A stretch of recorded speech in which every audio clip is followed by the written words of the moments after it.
Good day! Ako si examinee number 001 at narito po ako upang mag-take ng oral and practical exam ng DOH. Narito po ang aking exam permit. Go ahead. Maaari ko na po bang ayusin ang aking mga gamit pang massage? Go ahead.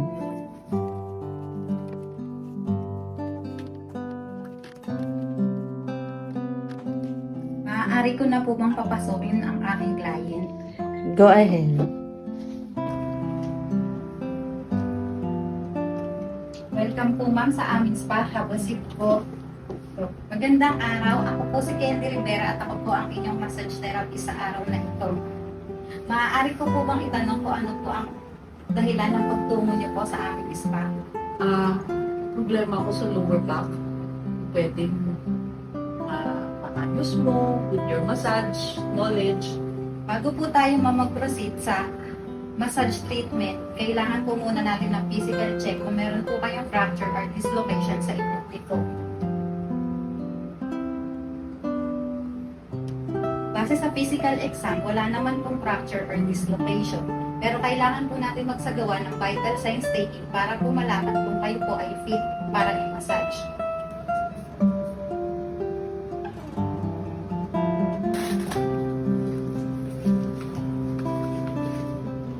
Kung 2080 po ang ano ko naman po kayo ng temperature.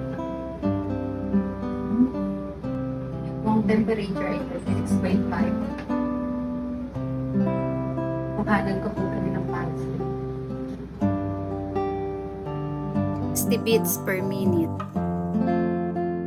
Ang paghuli po, bukanan po kayo ng respiration. 15 cycles per minute.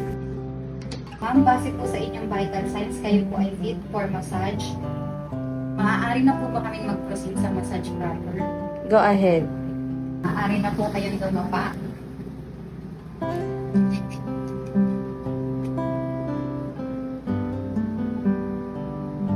Before massage proper, we need to sanitize.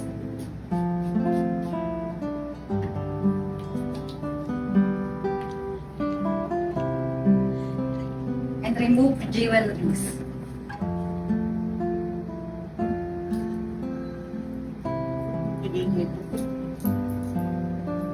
There are 5 basic manipulation strokes of massage: effleurage, massage, friction, tapotement, and vibration. The first one is effleurage. Effleurage comes from the French word effleurer, which means to flow or glide. The hand formation in effleurage is letter L. Effleurage is used to introduce lubricant and to assess underlying structures in the client's body. There are 4 variations of effleurage: one-handed effleurage, two-handed effleurage, alternate effleurage, and the nerve stroke. The first variation of effleurage is one-handed effleurage, which means you will only use one of your hands in doing the effleurage stroke. One-handed effleurage has 3 variations. The first variation of one-handed effleurage is raking. Raking has 2 sub-variations also: the 2 fingers raking and the 5 fingers raking. 2 fingers raking.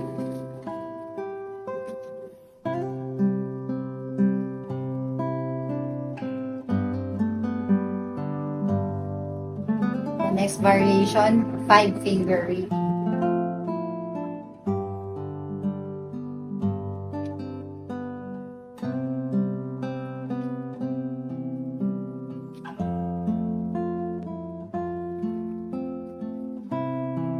Next variation is ironing.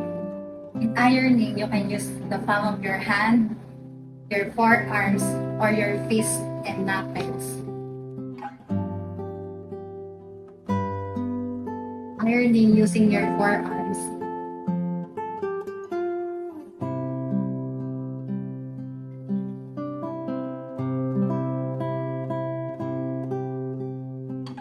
Ironing using the palm of your hands.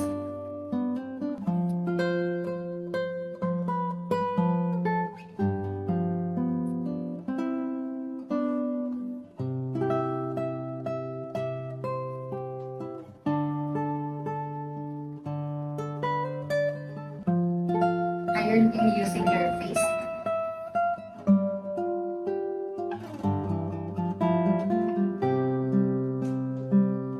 The third sub-variation of one-handed effleurage is circular, using one hand in a circular motion.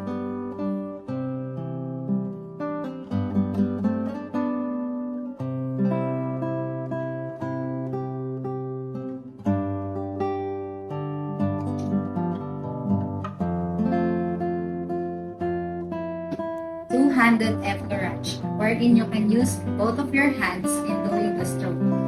The first sub-variation is the heart-shaped two-handed effleurage. This is an upside-down stroke at the back, forming a heart shape.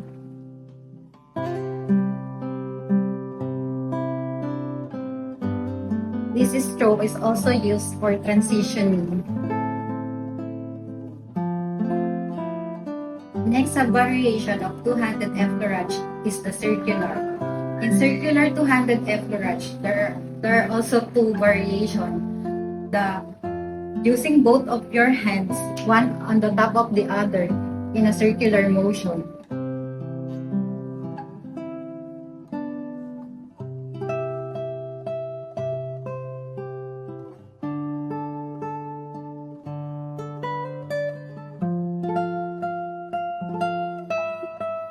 Another sub-variation of circular two-handed effleurage is one hand beside the other in a circular motion.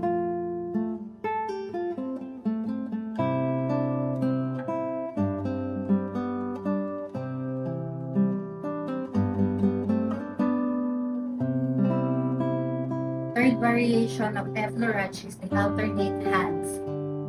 The first one is two-finger reiki. Here you can use both your hands in alternate manner.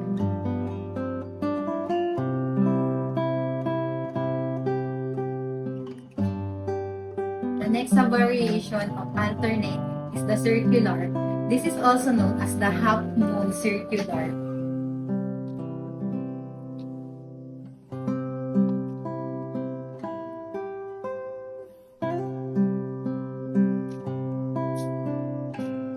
Last variation of effleurage is the lerp stroke. Lerp stroke is also known as the light effleurage. This is a light tracing done at the back of the client's body. It is done after the completion of the massage. It is done from superior to inferior, or from up to down, because it is more relaxed. The second manipulation stroke is pétrissage. Pétrissage comes from the French word pétrir, which means to knead or to mash. This stroke is done by squeezing, lifting, or kneading the tissues. The hand formation for pétrissage is letter C. Pétrissage has 5 variations. One-handed pétrissage, two-handed pétrissage, alternate pétrissage, fooling, and skin rolling. One-handed pétrissage, wherein you will only use one of your hands in doing the pétrissage stroke. One-hand pétrissage is commonly used on the trapezius area of the back. This is used to squeeze the metabolic waste in the body.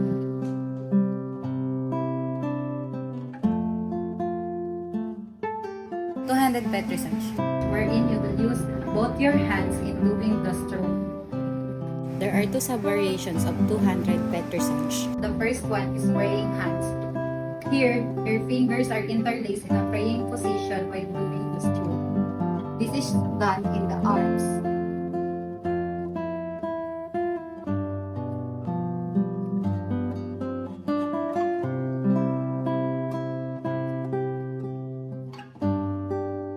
The next sub-variation of two-handed Pétrissage. is ocean wave. In this stroke, the other hand is pressing while the other hand is lifting the muscle.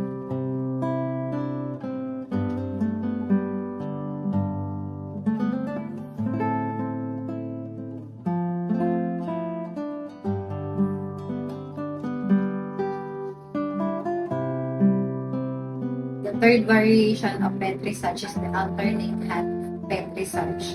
Here, the hand is in C formation while squeezing and lifting the muscle.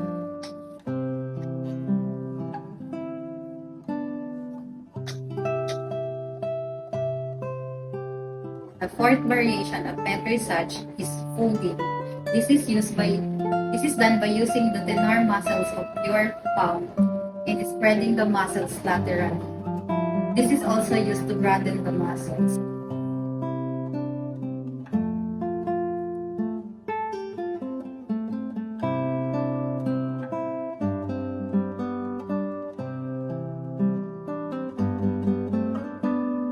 Fifth and last variation of Petrissage is the skin rolling. This is done by using the fingertips and lifting and squeezing the muscle.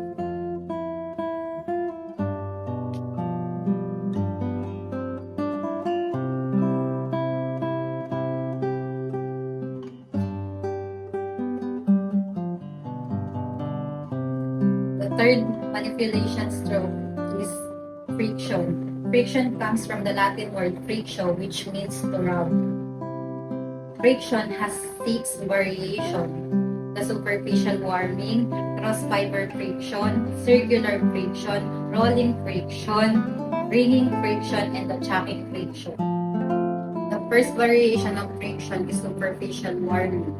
This is used by using the palm of your hand and rubbing it alternately at the back of the client to produce heat.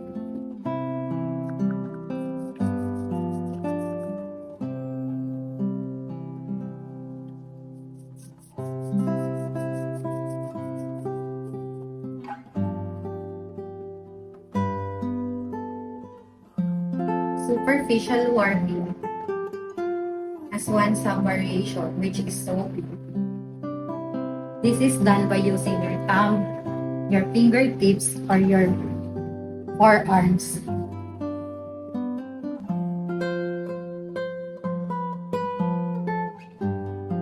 Sewing using your palm. Sewing using your palm.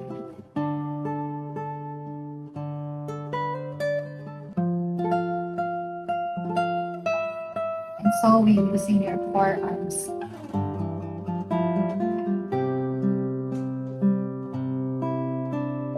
The second variation of friction is cross-fiber friction. This is also known as deep transverse friction. This is done by using your fingertips in a perpendicular motion.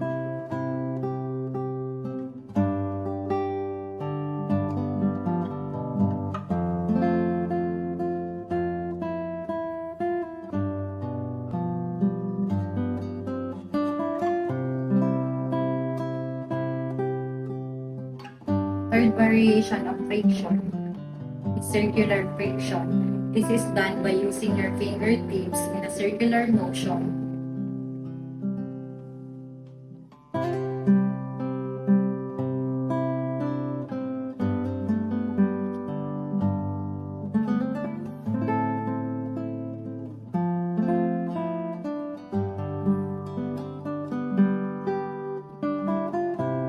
Fourth variation of friction is rolling friction. This is done in the arms. Use your open hands, the back and forth motion from distal to proximal.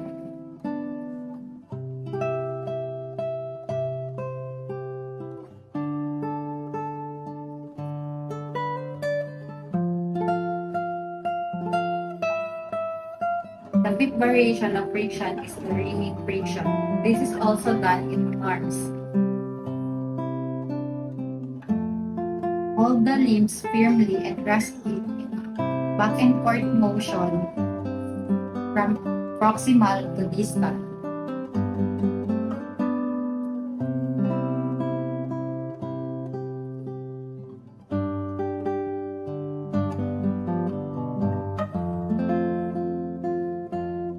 The sixth variation of friction is the chucking friction. This is done in the metacarpals and the metatarsals. Chucking friction in the metacarpals.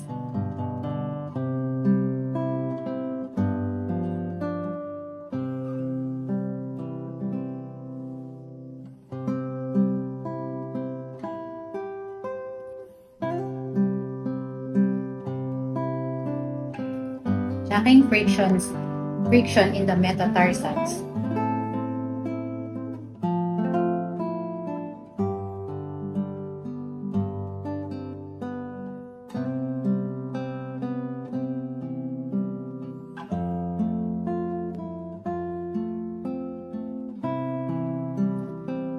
The fourth manipulation of massage is tapotement. Tapotement comes from the French word tapotir, which means to tap.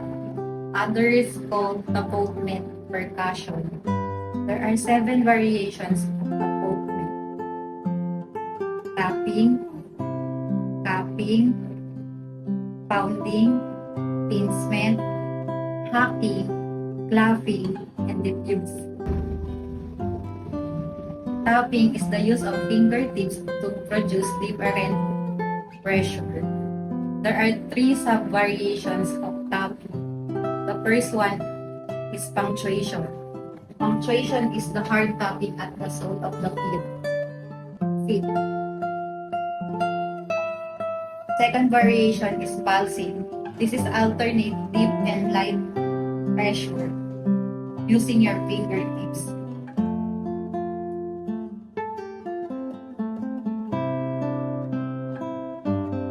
The third sub-variation of tapping is raindrops. This is done on the face and on the scalp.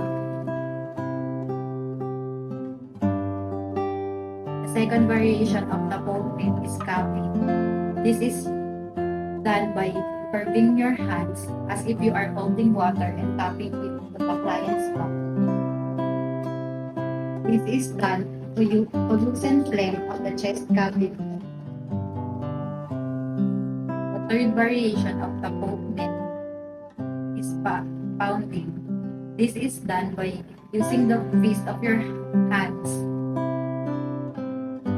and tapping it on the buttocks. Pounding has 1 sub-variation, rapping. This is the upside down fist as if you are knocking the door, and this is done on the legs. The fourth variation of tapotement is pincement. Mabilis ang pagkurot sa matatabang bahagi ng katawan.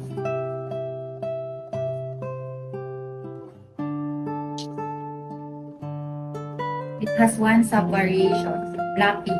This is done on the side of the ears. Fifth variation of tapotement is hacking. This is also known as the chop-chop move.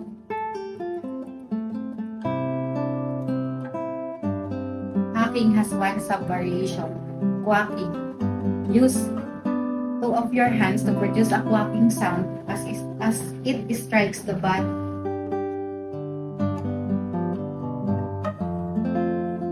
Sixth variation of taponement is clap. Striking the back of the client's body using your back. Clapping have 1 sub-variation, slapping. This is done on the side of the face. The 7th variation of tapotement is diffuse.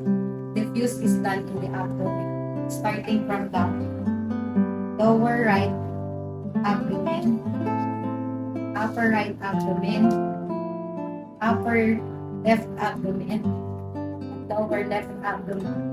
This is done to ease constipation. The 5th and last manipulation of massage is vibration. Vibration comes from the French word vibrio, which means to shake. There are 4 variations of vibration: fine vibration, coarse vibration, jostling, and rocking. Fine vibration, fingertips shaking the skin or trembling the skin.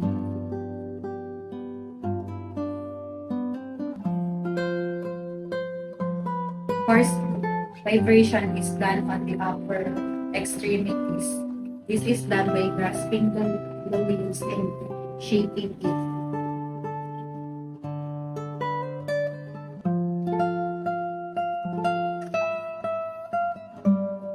Jostling vibration. This is done on the lower extremities. This is a rhythmic and vigorous shaking.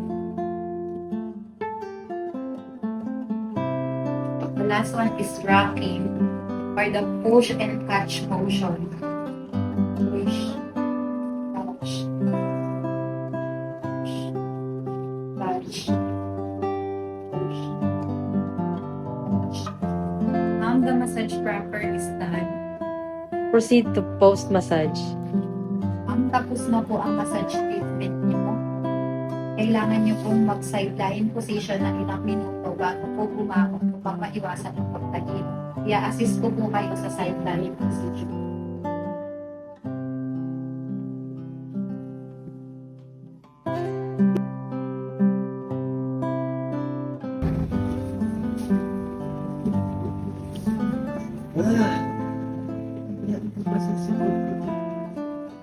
Rest po muna kayo, ma'am, ng ilang minuto. Babalikan ko po kayo. Ma'am, kamusta po ang naging massage treatment niyo? Naging haway niyo. Nawala yung mga back pains. In a scale of 1 to 10, ma'am, gaano na lamang po kasakit ang lower back niyo? Before the massage or Before the massage, ma'am, ang pain niya was 10. After, buti naman po at naginawahan po kayo, ma'am. Sinasuggest din po namin na mag-exercise at mag-stretching araw-araw at kumain po ng mga healthy na pagkain upang lubusan po maging okay ang ating katawan. Iwasan rin po mamang malamig na tubig 4 hours pagkatapos ng massage at paligo 8 hours pagkatapos ng massage. Nire-recommenda ko din po na bumalik kayo dito after 2 weeks para sa inyong follow-up treatment. Thank you po, ma'am. Hope to see you soon. okay. Maaari ko na po bang ligpitin ang aking mga gamit pang massage? Go ahead.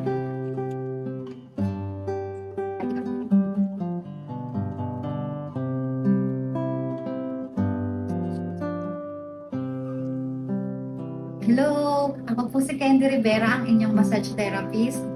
Ako po si Amy Stevens, the client. Thank you for watching po.